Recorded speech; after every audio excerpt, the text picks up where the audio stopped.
Okay, the TR-1000. What made you go analog in 2026, and how has it changed how you write and how you make music in 2026? All right, for the record, I have always sucked at making drums, okay? I've been a session musician. I've primarily been a keys player. Shout out keys. For artists in LA. I've never been called in to work drums or produce drums for other artists. Like, I've always struggled with that, and I've always leaned towards just being a keys player, being a synth player, like providing melodies, which is amazing. But I'm on Facebook Marketplace one day and I'm thinking to myself, okay, like just browsing as we do. Well, let's see what I find. My algorithm already knows I am a music producer. I'm an artist. am interested in this kind of shit. So it's always feeding me stuff. And one day I see the TR-1000 pop up and I'm like, oh, what's this? Mind you, I've mostly released pop and R&B music in my own catalog, primarily from 2018, 2019, 2020, like my early shit. Because I loved pop R&B. I'm not going to lie. Journals, Justin Bieber was like foundational to me being like, oh, you can actually do interesting production where it's like you have this trap,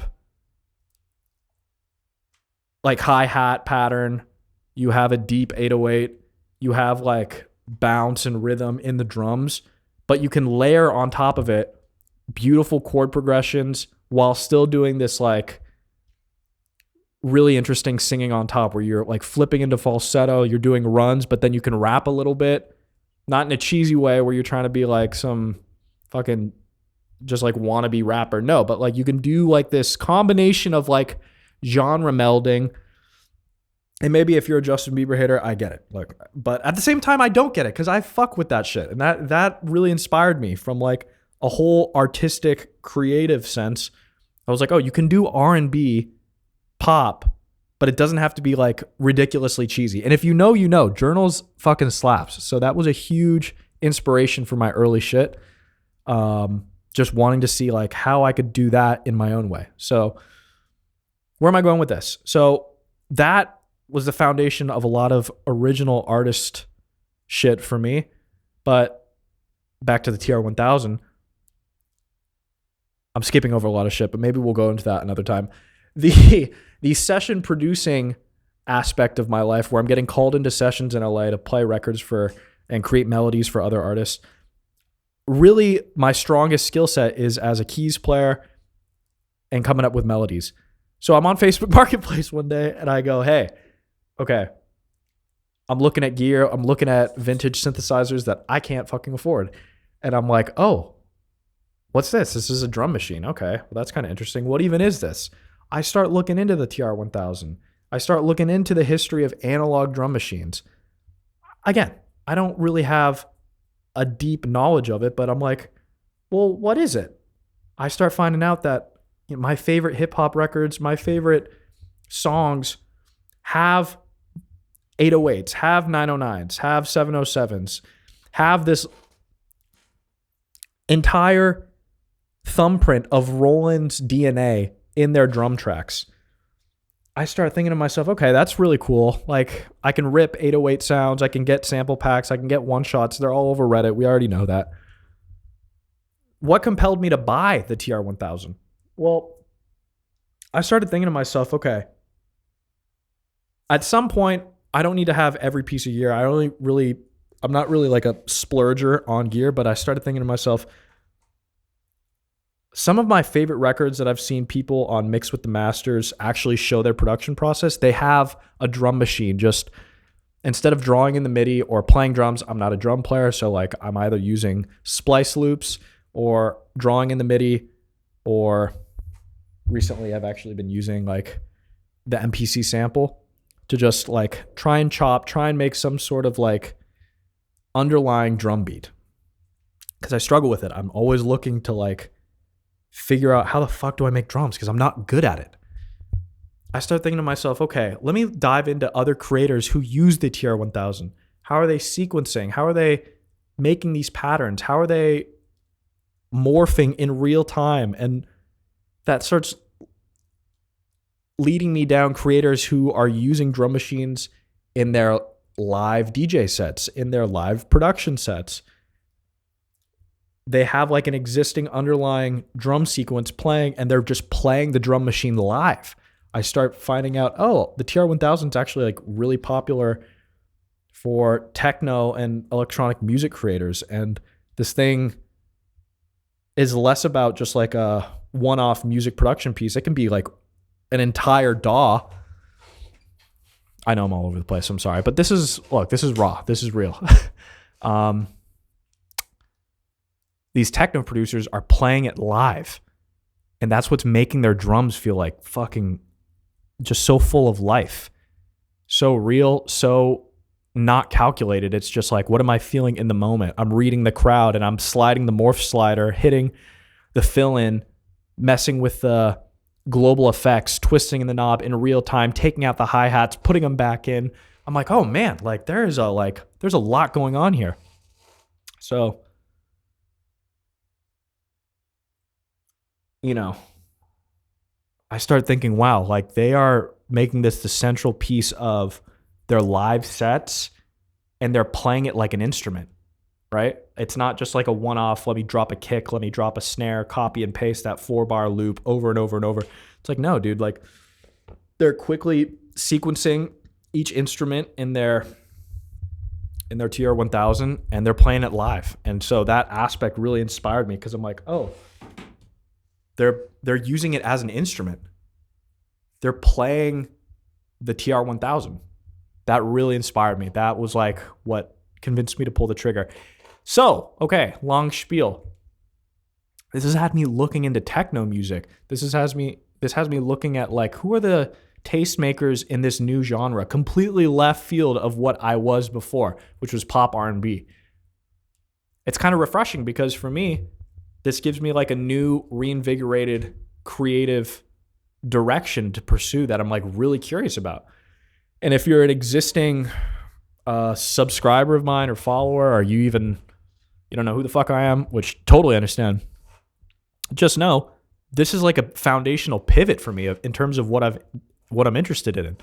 Before, it was like this trap R&B pop style of music that I was like so captivated by, being the vocalist on a pop R&B record, but it's just felt so stale to me. It's not interesting at the moment. Maybe I'll come back to it. But this like electronic music, live, analog hardware performance just feels so raw and real, and I'm loving it. So we'll see where that goes. You know, I haven't put out a song. I put out 2 records, end of 2025 and beginning of 2026, which we're still in that same theme of R&B and pop. And I do like those songs a lot, and I liked being able to like change up the cadence on my vocal delivery, show different aspects of my vocal performance and my vocal mixing and production. And I stand by that, and I like it. That's the early part of my journey, but we're going on this new part of the journey now where it's like, whoa, what does this mean for my artistry? It's such a huge pivot from what I was starting with, but at the same time, I'm embracing it because it's keeping music fresh for me. So I'm loving that.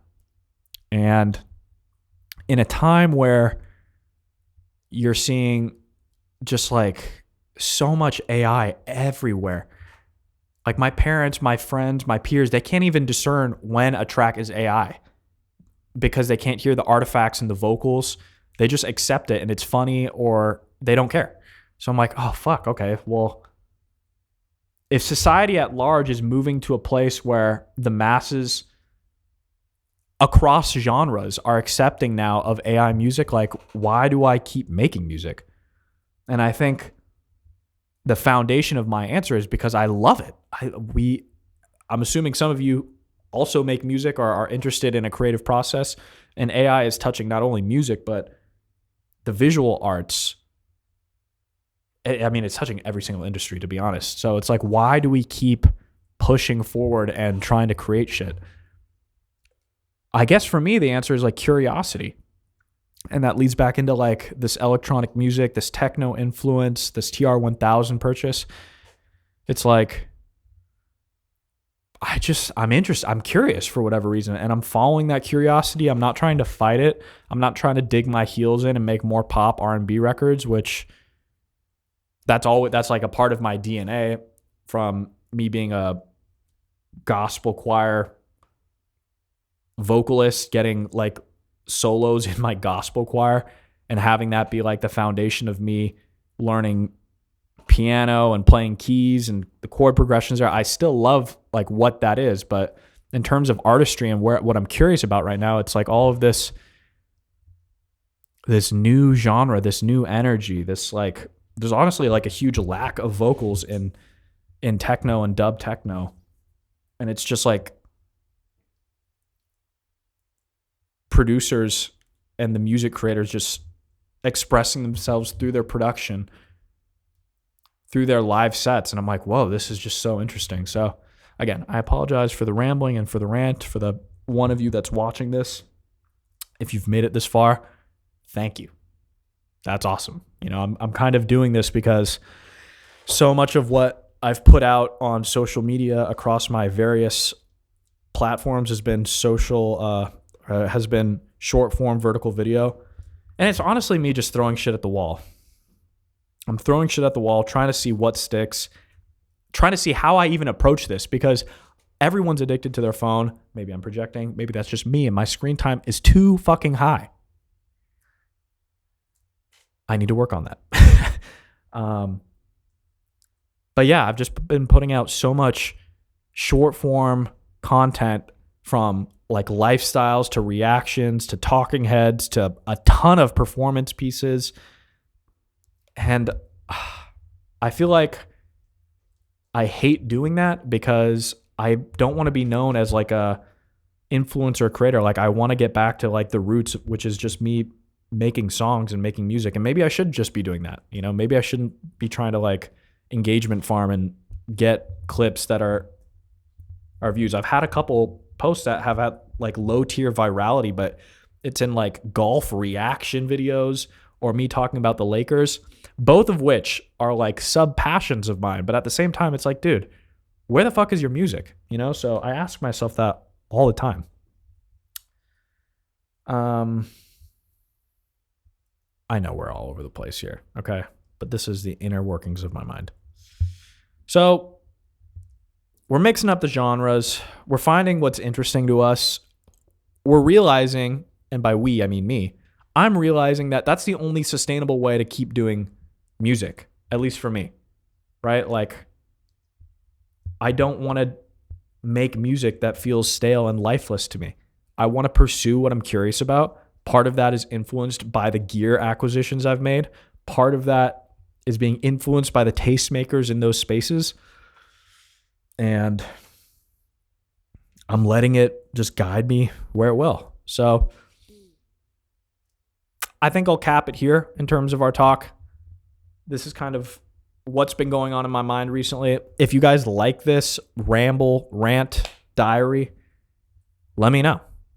If there's a community of people that this resonates with, I'd love to know. Is anybody watching this? I don't know. Maybe I'm going fucking crazy. In any event, I find documenting and maybe approaching long form through, maybe I'll do some live performance videos of me just ripping on my gear. Maybe I'll do more of these longer form rants, dialogues, monologues. Yeah, we're figuring it out. So thanks for sticking with me, and I will see you soon.